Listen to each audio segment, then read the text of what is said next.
Bem-vindos e muito bem-vindas a mais uma live do programa de pós-graduação Lógica e Metafísica. Eu sou o Thiago Augusto, doutorando no programa, também faço parte da equipe de mídia. E nessa live nós vamos conversar com Lucas Machado. Ele é doutor em filosofia pela Universidade de São Paulo, é tradutor de vários livros do filósofo sul-coreano Byung-Chul Han, pela editora Vozes aqui no Brasil. Certamente o mais conhecido deles, A Sociedade do Cansaço. E ele também tem um canal no YouTube, Filósofo que Ri, onde ele ministra diversos cursos, dentre os quais Hegel e a Índia, e o mais recente deles, Filosofia e Games. Então eu vou chamar agora o Lucas para essa conversa com a gente. O nosso objetivo será duplo: falar primeiramente sobre o trabalho que ele vem desenvolvendo com o pensamento do Byung-Chul Han e também pensar o idealismo alemão desde uma perspectiva intercultural. Eu acredito que vai ser uma conversa bem interessante. Então, deixa eu chamar aqui o nosso colega, o Lucas Machado. Oi, Lucas. Tá chegando. Chegou. Tudo bem? Tá me ouvindo bem? Eu tô. Você tá me ouvindo bem? Perfeitamente. Acredito que a nossa audiência também. Só dizendo que quem desejar participar conosco, mandar perguntas, o espaço está aberto. Lucas, muito obrigado por ter aceitado o nosso convite para participar aqui da live. E eu quero começar falando um pouco do Byung-Chul Han. E queria te perguntar, então, quem é esse filósofo sul-coreano e como foi a tua trajetória de pesquisa, né, para poder chegar até esse autor.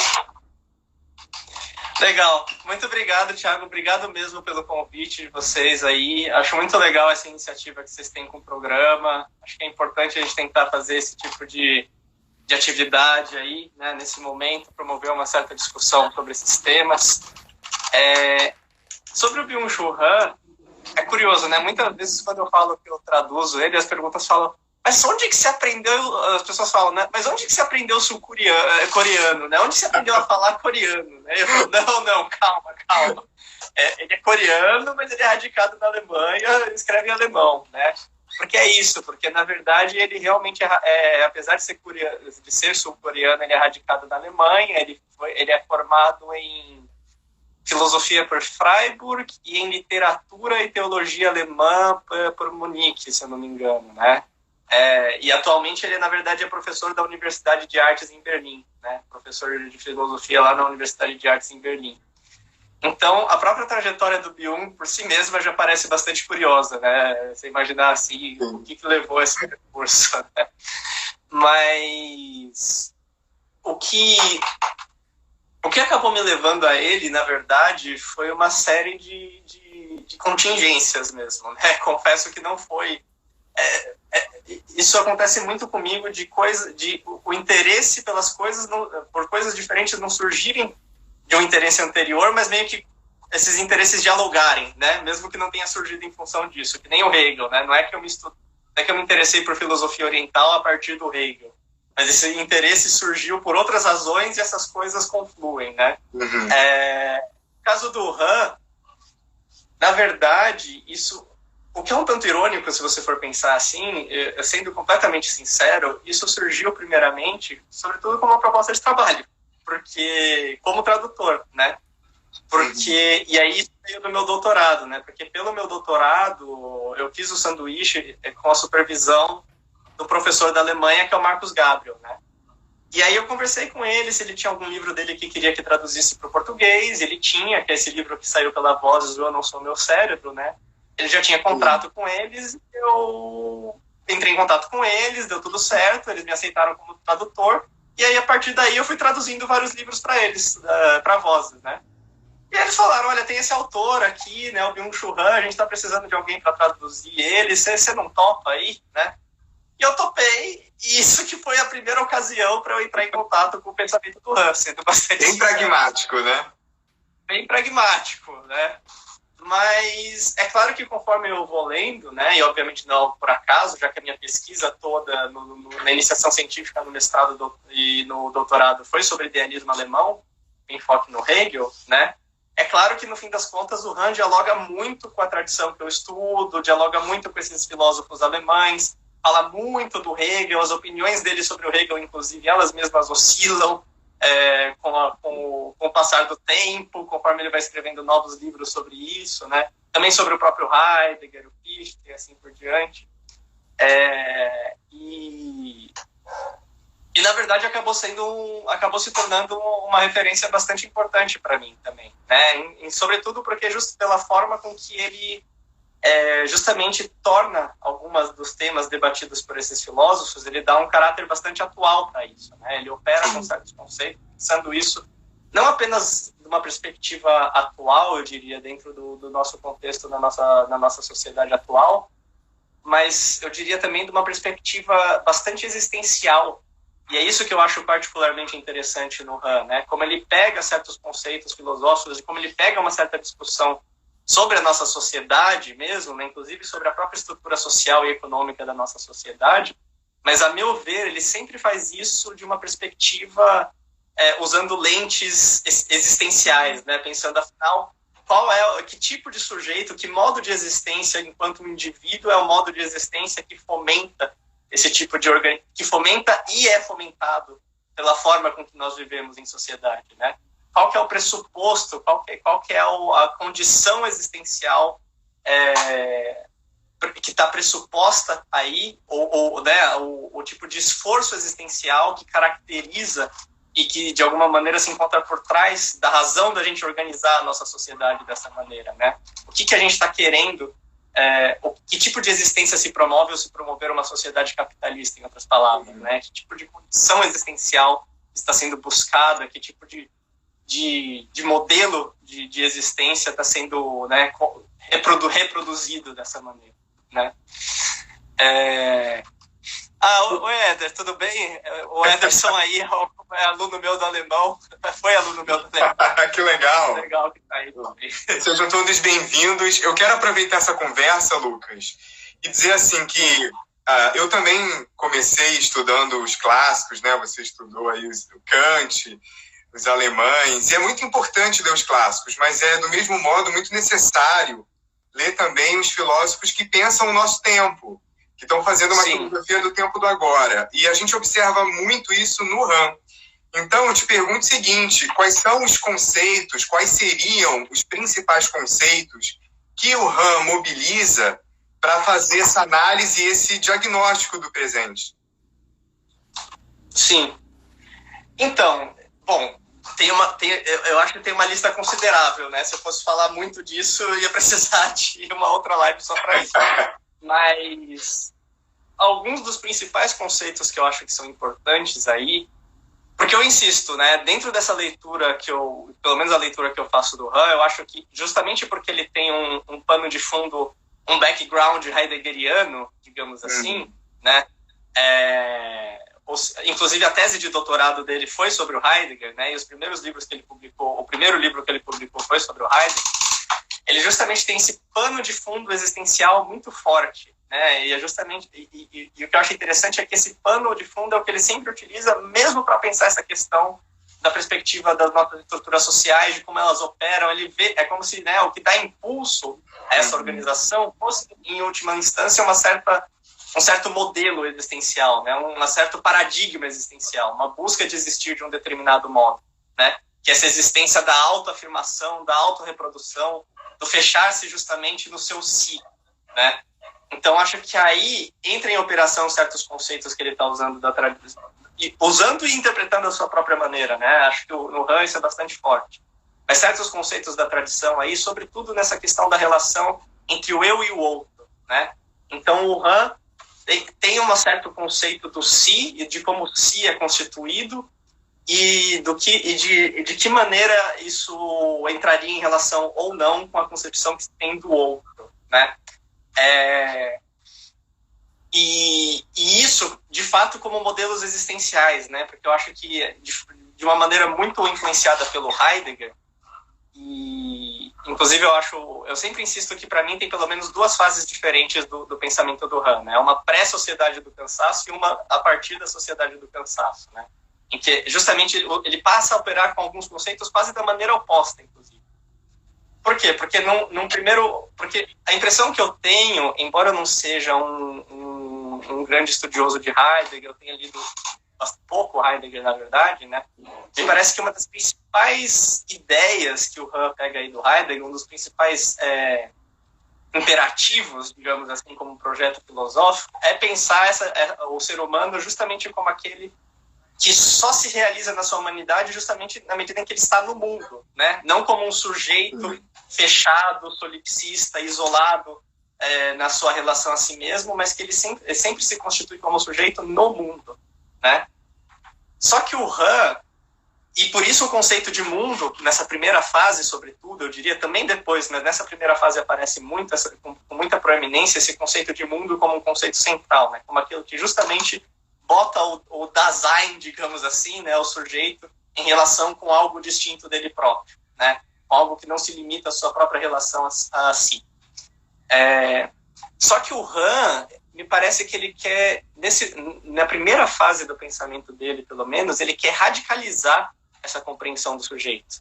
Em que sentido? No sentido de que, para o Heidegger, por mais que o sujeito seja sempre o sujeito no mundo, só seja enquanto ele está no mundo, e nessa relação com algo outro do que ele, essa relação, em última instância, pelo menos na interpretação do Han, né, e aí quem for heideggeriano possivelmente poderia criticar, mas essa interpretação que o Han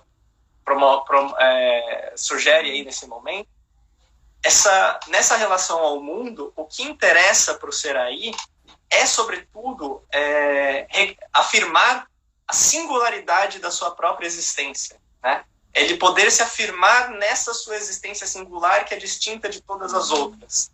E aí que a morte, na verdade, adquire esse caráter proeminente, porque, de alguma maneira, aparentemente paradoxal, ela se torna um meio para despertar para a singularidade da própria existência, porque a morte é sempre a minha morte, nenhuma outra pode morrer a minha morte, né? E é te despertar para a singularidade da sua própria existência, de como aquilo que te caracteriza é completamente separado da sua relação a qualquer outra coisa no mundo, que o Dasein despertaria para as possibilidades de existir autenticamente na sua singularidade, né? Existir de uma maneira autêntica. Só que o Han, pelo menos nessa primeira fase, ele vai criticar isso precisamente porque ele vê aí, é quase como se o Heidegger não tivesse ido longe o bastante nessa afirmação do mundo como uma condição necessária de constituição do humano no que faz ele humano propriamente dito, né? Por quê? Porque justamente, por mais que o ser humano esteja no mundo, o que importa é a sua relação a si. É afirmar a sua singularidade nesse mundo, é afirmar esse seu caráter completamente irreferencial, de que o que ele é não se deixa compreender por meio de mais nenhuma outra coisa, né? E o Han, nesse momento, ele está querendo radicalizar a ideia de que o ser humano só é humano na medida em que ele se relaciona com o outro. É a relação ao outro que é constitutiva da humanidade e da liberdade do ser humano enquanto tal. Não essa relação a si mesmo. E mais do que isso, ele compreende que esse paradigma da relação a si mesmo é um paradigma que está por trás de toda essa busca da sociedade ocidental, né, de ter esse imperativo do trabalho, da produtividade, do lucro, ou seja, do capitalismo. Uma tentativa justamente de você transformar o outro em si mesmo para poder continuar a perpetuar a sua existência como algo autidêntico, como algo que se relaciona apenas consigo mesmo. Então, o Han está em busca de um conceito de liberdade relacional e, para isso, ele precisa radicalizar essa ideia de que o ser humano só é verdadeiramente humano na sua relação com algo distinto de si mesmo. Por isso, inclusive, que ele recorre a tradições não ocidentais, por exemplo, né, nesse livro dele, a Filosofia do Zen Budismo, né, que é um livro de antes da Sociedade do Cansaço. Ele está querendo buscar um outro modelo de conceber o sujeito, no qual o que seja constitutivo, o que seja fundamental para o sujeito ser livre, não seja ele ser capaz de relacionar-se apenas consigo mesmo, e aí está contida uma crítica ao Hegel, uma crítica ao Fichte, né, toda a ideia da liberdade como estar consigo mesmo no outro, né, isso que o Han está criticando, né. Então ele quer buscar um outro modelo de liberdade aí que seja radicalmente relacional nesse sentido. Porque ele acha que só assim a gente poderia escapar desse imperativo do trabalho e da produtividade. Porque é como se o que motiva o trabalho, o que motiva esse impulso por produtividade, fosse esse paradigma existencial da necessidade de se autoafirmar, preservar a sua própria existência como idêntica a si mesma, né? Se sustentar, dar os seus meios de sustentação, né? E aí ele quer se viver, bom, afinal, que outro modelo a gente poderia buscar? E aí, como eu disse, se fosse explorar muito a fundo, não teria fim, né? Mas aí entra conceitos muito importantes, como justamente o do eu e do outro, o do si como essa relação, né? Essa relação do indivíduo consigo mesmo em um processo de autodeterminação, que de alguma maneira exclui ser afetado pelo outro, que é algo que ele pega dessa herança aí, né? Do próprio idealismo alemão, inclusive, não por acaso ele cita muito Fichte e o Hegel, né? E também aí, e outra coisa que eu falei pouco, mas que é igualmente importante, esses conceitos de positividade e de negatividade, né? E que justamente é isso que para mim muda muito nas duas fases distintas dele, como o uso desses conceitos inverte quase inteiramente. Porque nesse primeiro momento é como se a negatividade fosse um problema, porque é você excluir o outro de si mesmo, deixar o outro do lado de fora. Mas aí, a partir da sociedade do cansaço, é o excesso de positividade é o problema, porque você afirma tanto a sua indistinção entre você e o outro, que não resta o outro em sua alteridade. Não há como se relacionar com o outro se ele não for efetivamente distinto de mim próprio, de eu mesmo, né? Então eu me relaciono apenas com eu mesmo, nesse caso também, né? Daí que ele tem que fazer essa crítica da positividade. E eu me pergunto muito, curiosamente, eu acho que o conceito que ele tem de negatividade não vem diretamente do Hegel, porque eu acho que ele não é suficientemente dialético. Eu acho que é isso curioso, né?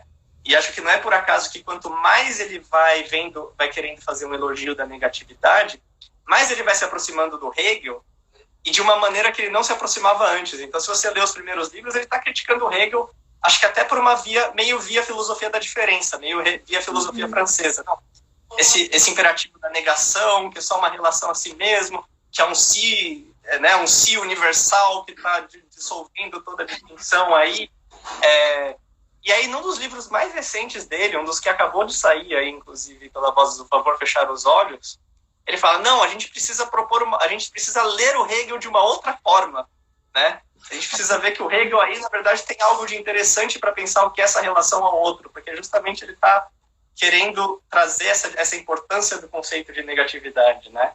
Então, de uma forma ou de outra, quer como algo que é criticado, quer como algo que passa a ser até visto com bons olhos, esse conceito de negatividade, como ele está no Hegel, é fundamental.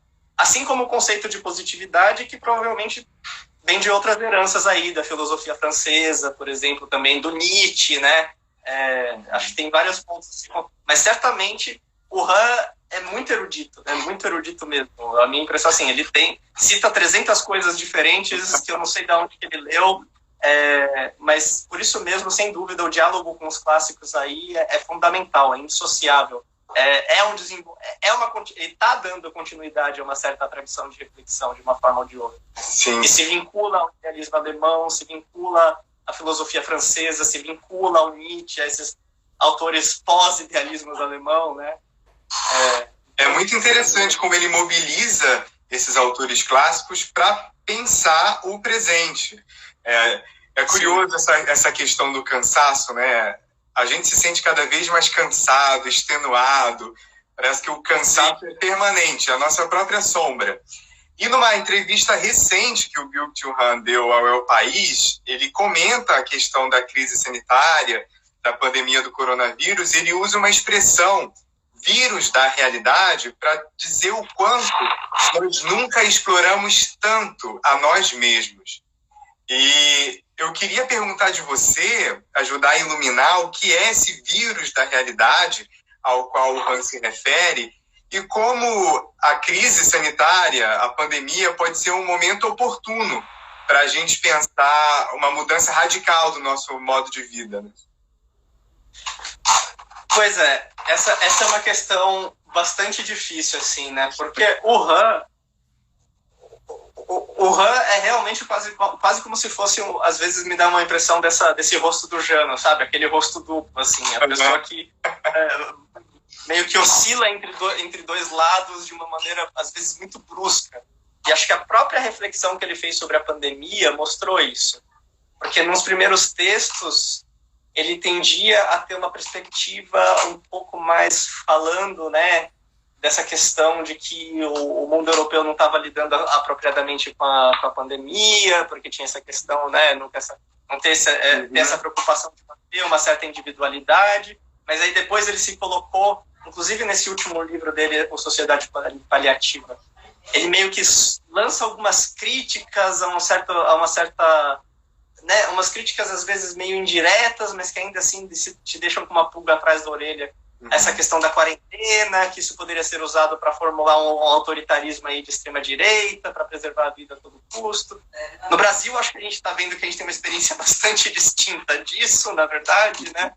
Então, assim, o que ele fala em relação à pandemia, acho que tem muitas facetas e acho que acaba expondo também um certo ponto cego na reflexão do Han, eu acho, mas de uma forma ou de outra, o que eu acho que tem interessante nessa ideia do vírus da realidade, que ajuda a pensar um pouco o que a gente entender um pouco o que o Han está falando, inclusive sobre o excesso de trabalho, né? Qual que é a questão? Para o Han, a gente vive nessa sociedade do cansaço em que nós estamos sempre cansados, nós estamos sempre trabalhando, sempre tentando ser mais produtivos, precisamente porque, de alguma maneira, o nosso paradigma de produção, né, mudou em relação ao paradigma do século XX, o paradigma da sociedade disciplinar, como o Foucault fala, né? E aí ele usa explicitamente do Foucault para descrever o que era esse modelo. Porque essa sociedade disciplinar, que era caracterizada justamente por uma certa negatividade, ou seja, pela demarcação de limites, né, impunha justamente um controle à atividade do indivíduo, que impunha limites para essa atividade, mas visando que dessa maneira ele fosse produtivo.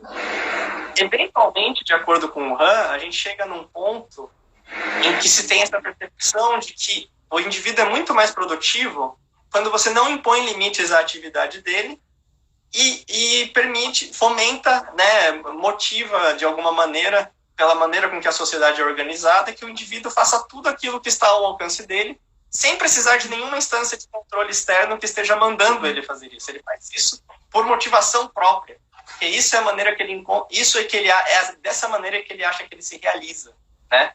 E como não se coloca nenhum limite, como tudo que importa nessa sociedade é se afirmar como indivíduo, e portanto se afirmar em sua capacidade, e se afirmar em sua capacidade é se afirmar em sua produtividade, a sua capacidade de fazer algo, né?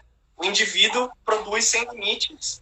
E isso leva a um funcionamento desregulado do seu próprio sistema, né? Eu gosto aqui de falar desse funcionamento desregulado, porque isso nos lembra que, da perspectiva macro, a gente está falando de uma economia neoliberal que prega a desregulamentação do mercado.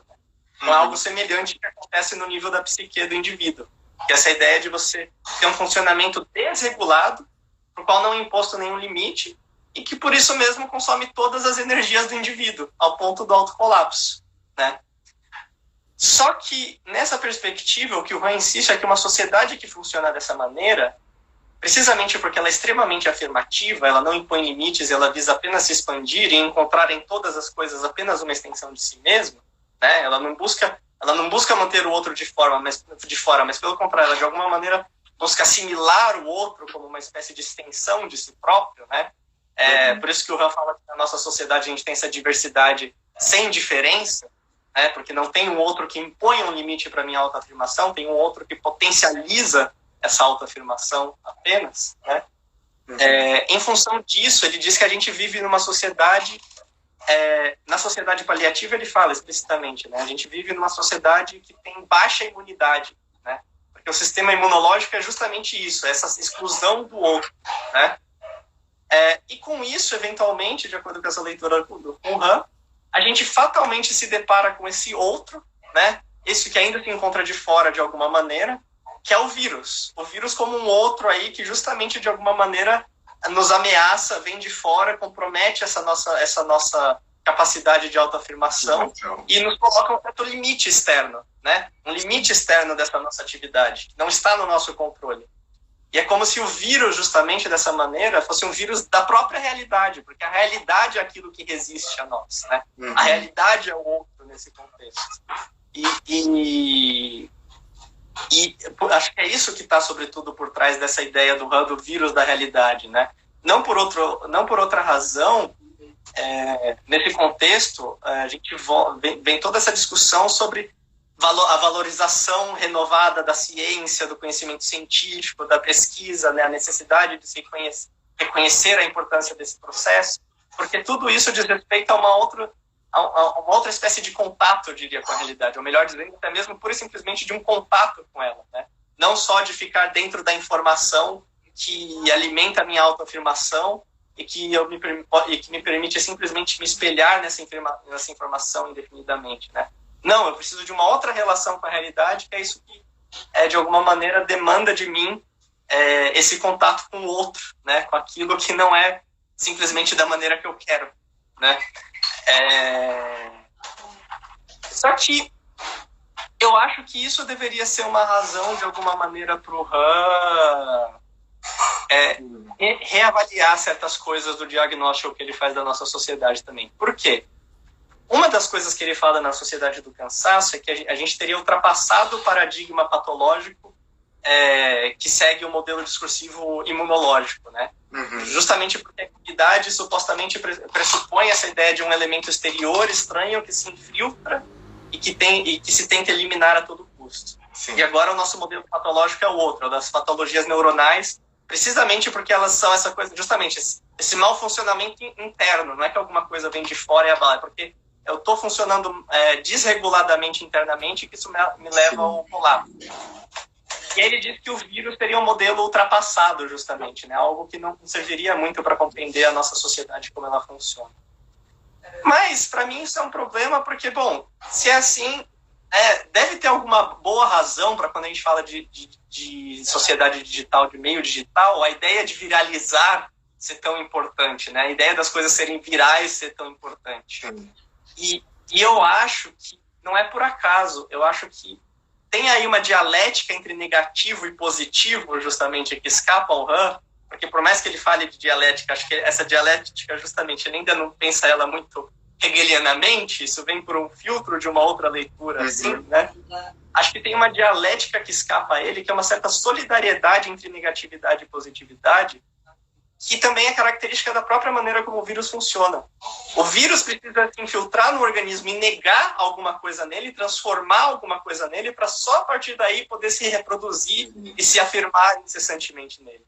E nesse sentido, o modelo de funcionamento dele me parece muito próximo, se não idêntico, ao modelo de funcionamento da própria sociedade capitalista, tal como a gente compreende, sobretudo quando a gente fala de colonialismo, de imperialismo, e assim por diante. Se infiltrar no outro, transformá-lo, negá-lo, portanto, e a partir daí transformá-lo num meio adequado para sua autorreprodução, para sua autoafirmação sem limites, né?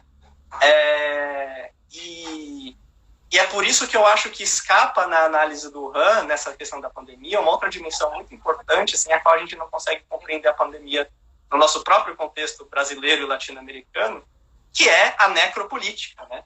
A necropolítica talvez como essa dimensão do excesso de negatividade, da morte nua, em vez da vida nua, como o Han fala, que é essa vida da pura positividade, né? Mas é que para que alguns possam viver essa vida, né, que visa se preservar a todo custo e para qual o valor último é a vida biológica, outros têm que morrer uma morte nua, uma morte inteiramente desprovida de sentido, né?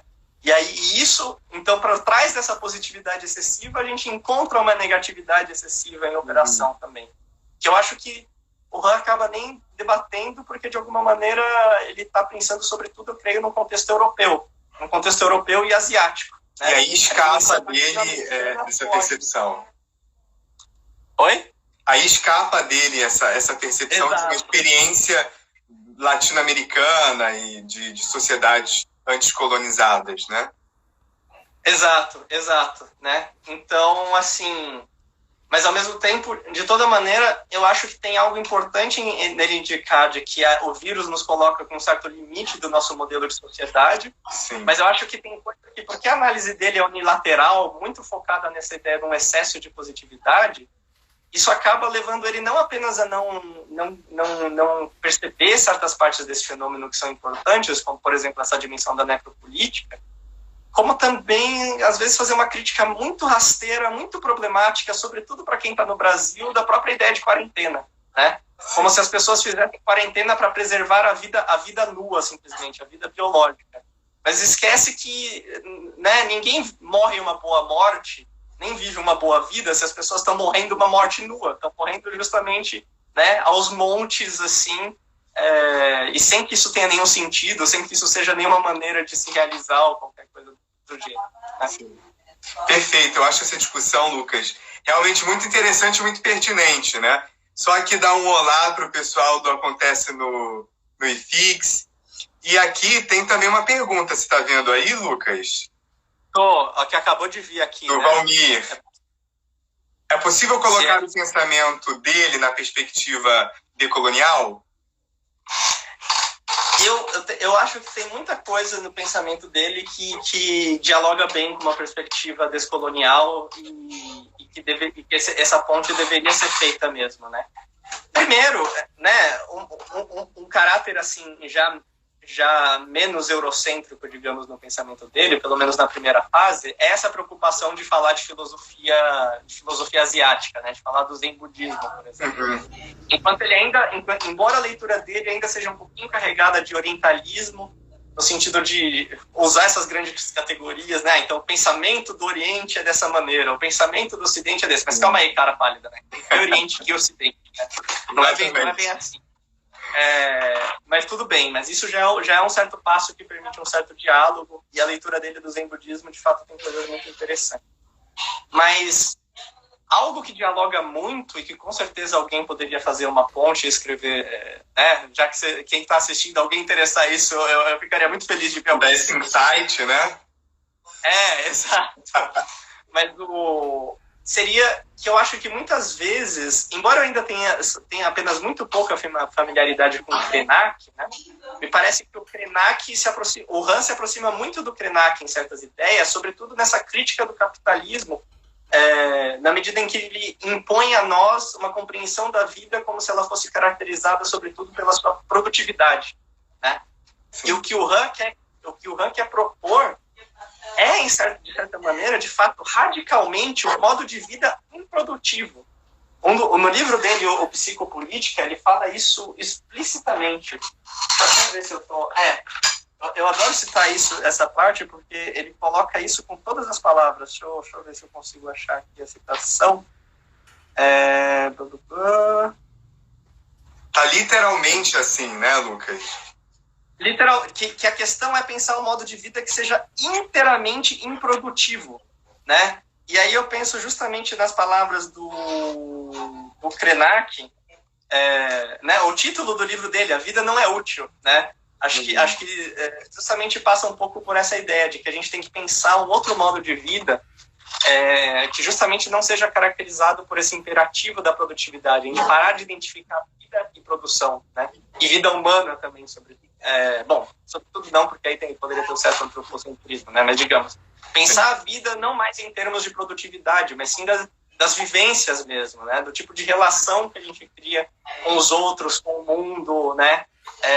E menos nessa busca incessante de autoafirmação e de produtividade a todo custo. Então, sem dúvida... acho que o deslocamento de olhar mesmo, né? Sim. Um deslocamento de leitura. Lucas, eu queria também deslocar e, ao mesmo tempo, continuar a conversa para pensar a questão da filosofia oriental. Você ministrou um curso recentemente bastante interessante chamado Hegel e a Índia. E ali você falou da dialética hegeliana, da filosofia da história e também do lugar bastante problemático que o Hegel coloca a filosofia indiana. E aí agora, aqui na nossa live, eu queria pensar o oposto. Eu queria pensar acerca de quais os desafios que a filosofia indiana impõe ao pensamento do Hegel. Ótimo. Na verdade, esse curso eu fiz querendo mostrar os dois lados, inclusive, né? Então, começar assim, como que o Hegel lê, mas mostrando justamente que, pela própria maneira com que ele lê, a gente vê que a filosofia indiana impõe certos desafios para a filosofia dele, né? É quase como se fosse uma espécie de ponta solta, assim, né? De nó solto no esquema, tanto da história da filosofia quanto da filosofia da história dele, né? Bom, de novo, literalmente isso daria um curso inteiro, que foi um pouco que eu fiz, né? Mas, né, de uma maneira muito resumida, eu acho que um dos principais desafios que a filosofia indiana, de uma maneira geral, coloca para o Hegel é essa possibilidade de você pensar uma subjetividade e, portanto, também uma forma de liberdade que não se realiza, não está centrada em torno do conceito de indivíduo, pelo menos não em torno desse conceito de indivíduo moderno, ou seja, de um indivíduo que se constitui na história, digamos assim, né? Então, é como se... Porque o Hegel, eu acho que assim, é um dos filósofos da modernidade por excelência, né? Um dos maiores propósitos da filosofia dele é defender um certo projeto de modernidade, né? E da ideia de que a modernidade seria um desenvolvimento necessário para o progresso da liberdade, o desenvolvimento da liberdade entre os seres humanos, e, portanto, que o conceito de indivíduo, né, tal como ele se constitui aí na modernidade, é necessário esse desenvolvimento que leva até o indivíduo para que o ser humano possa se realizar naquilo que seria a sua liberdade verdadeira, né? A filosofia indiana, eu acho que de uma maneira ou de outra, ela coloca um grande impasse para o Hegel, porque ela mostra que a gente não necessariamente precisa identificar o surgimento da subjetividade com o surgimento dessa figura da individualidade. Que ela pensa de outra maneira a consciência. E por isso ela pensa de outra maneira o indivíduo e a outra maneira a relação entre sujeito e objeto, né? É por isso que é curioso. O Hegel tem um texto, tem um livro que é uma referência muito boa assim, nesses estudos sobre a recepção da Índia no Ocidente, particularmente aí na Alemanha, né? Que é um livro do Wilhelm Halbfass que se chama India and Europe, an Essay into Understanding, né? E que lá ele tem um capítulo só sobre o Hegel, e que ele fala, olha, então o Hegel teve esse confrontamento com a filosofia indiana, ele faz uma certa crítica aí da maneira com que ele compreende a Bhagavad Gita e assim por diante, como você teria uma noção aí de Brahman, que seria esse absoluto substancial, que é só esse início indeterminado, além do qual a gente tem que ir precisamente porque é necessário esse progresso histórico que leva ao surgimento do sujeito, né, do sujeito enquanto indivíduo, assim mesmo, né? Só que nessa análise que o Hegel faz, ele ignora explicitamente a identificação que é feita em toda essa tradição indiana entre o Brahman e o Atman. O Atman, que é justamente o si, que seria o self, que a gente poderia dizer que corresponderia de alguma maneira a essa dimensão subjetiva, em certo sentido, né? No sentido dessa dimensão consciente da realidade, né? E ali há uma identificação que é feita entre ambos, que é uma identificação que não se encaixa nas maneiras com que o Hegel pensa a identidade entre sujeito e objeto aí. E que, portanto, que ele tenta encaixar dentro do esquema dele, né, de como se desenvolve a subjetividade, porque a ideia do Hegel essa substancialidade é necessária, mas ela tem que surgir, mas a partir dela tem que surgir uma certa subjetividade que tem um outro caráter, que é individual, né? Mas que não está ali na substância enquanto essa substância é indeterminada, essa substância absoluta. E isso que justifica falar, então precisa do progresso histórico, precisa do desenvolvimento histórico. Mas é como se ele não pudesse nem sequer tematizar essa identificação entre Brahman e Atman, porque isso colocaria para ele muito claramente que é um outro modelo aí de pensar essa relação entre subjetividade e objetividade, entre a subjetividade e essa realidade de base, né? E um modelo que criticaria justamente essa noção de progresso histórico, que é nesse progresso que se realiza a liberdade humana, né? isso colocaria em questão esse modelo. E por isso mesmo é algo que eu acho que ele nem sequer consegue tematizar ali. É uma outra maneira inteiramente de pensar a subjetividade, que não é essa maneira desse contexto moderno, ocidental dele, e que, se fosse levado a sério, comprometeria muito essa ideia da necessidade do progresso histórico, né? Como se o progresso histórico fosse esse desenvolvimento necessário da substância para ela se realizar enquanto sujeito. Por isso, a história caminhasse necessariamente no sentido de um progresso, de um desenvolvimento, né? A visão de mundo indiana coloca isso, ou pelo menos muito da visão indiana de certas filosofias e de certas religiões ali, né? Coloca muito em questão esse pressuposto da necessidade do progresso histórico, né? Então, acho que esse é um dos principais desafios, que tem a ver com essa possibilidade de pensar a subjetividade de outra maneira e também, em outro nível, de pensar a indeterminação de outra maneira, né?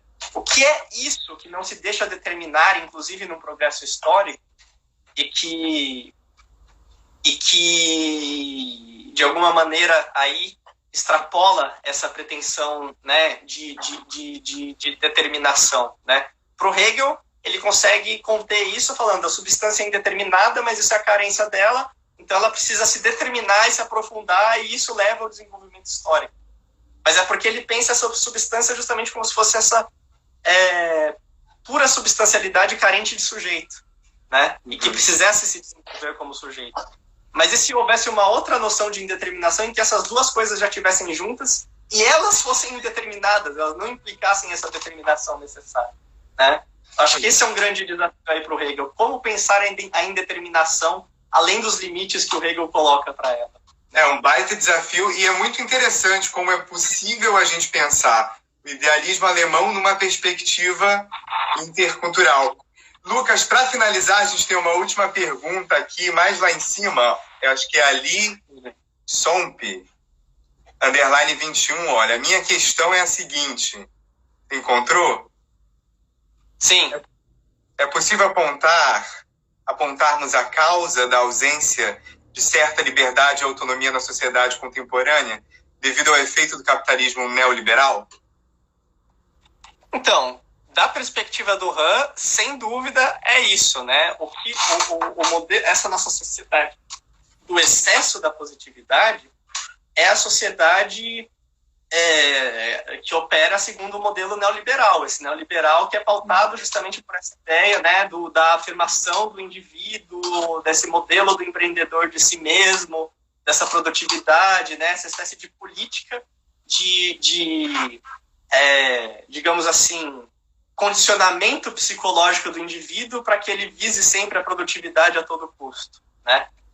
E isso que acaba tirando a nossa liberdade nesse contexto, mas de uma maneira que o Han insiste muito, né, cria ao mesmo tempo a ilusão de liberdade, porque precisamente nós fazemos tudo por iniciativa própria. Isso dá uma certa sensação de potência, porque a gente sente a nossa própria capacidade sendo exercida, e por isso a gente não percebe que nesse contexto liberdade e coação, liberdade e exploração coincidem, porque aí a autoafirmação é o que permite, na verdade, que eu seja explorado em todas as minhas forças produtivas e que isso não seja uma maneira de eu me realizar de fato, porque, pelo contrário, isso me leva ao colapso. Ao tentar me afirmar a todo custo, não é isso que me realiza como ser humano. Pelo contrário, isso me leva ao meu colapso. Isso tira todas as minhas energias e as coopta para uma finalidade que não é a de me permitir me realizar como ser humano. Porque a minha realização como ser humano, muito pelo contrário, viria de outra forma, que seria justamente essa relação ao outro, que não seria produtiva, que não visaria a produtividade a todo custo, né? Que me permitiria, de fato, estar no mundo. De novo, essa ideia do estar no mundo, né? Estar com o outro aí, ser verdadeiramente humano. Então, sem dúvida, o pior problema aí da nossa... O que faz com que a gente não seja livre nessa nossa sociedade contemporânea, de acordo com o Han, e eu acho que de diversas maneiras isso faz sentido, é como o neoliberalismo ele faz com que liberdade e exploração coincidam. E por isso a gente não perceba o quanto a gente está sendo explorado, e muito mais explorado do que antes, precisamente porque a exploração adquire essa aparência de liberdade. Então a gente não imagina, não pensa estar sendo explorado precisamente no momento em que nós estamos sendo. A gente acha que a gente está se afirmando e se realizando como indivíduo, em vez de estar sendo explorado e esgotado em todas as nossas energias, essa demanda de produtividade. Perfeito. Né? Perfeito. Eu adoraria ver uma palestra sua lá na Faria Lima, em São Paulo. Acho que seria bem interessante. Ah, pô. Mas olha, eu quero agradecer todo mundo aqui que participou da nossa live, muita gente acenando, agradecendo. Lucas, muito obrigado. Muito obrigado por ter aceitado o convite. Espero que tenhamos outras oportunidades para conversar. Só dizer também, pessoal, que a live vai ficar salva aqui no IGTV do Instagram do PPGLM e também lá no canal do YouTube. Então, vocês podem ir lá se inscrever, inclusive, no canal do YouTube do PPGLM UFRJ, que todas as lives estarão lá. Então, mais uma vez é isso. Muito obrigado. Obrigado, Lucas. Muito obrigado, Thiago. Obrigado mesmo pelo convite. Foi um prazer, querido, de verdade. Bom revê-lo, inclusive. Sim, pô. Vamos ver se no mundo pós-pandemia realmente rola de conversar aí, Faria Lima, barzinho. Seria ótimo. Me espere em São Paulo, então. Tchau. Demorou. Valeu, tchau, Dan. Tchau, todo mundo.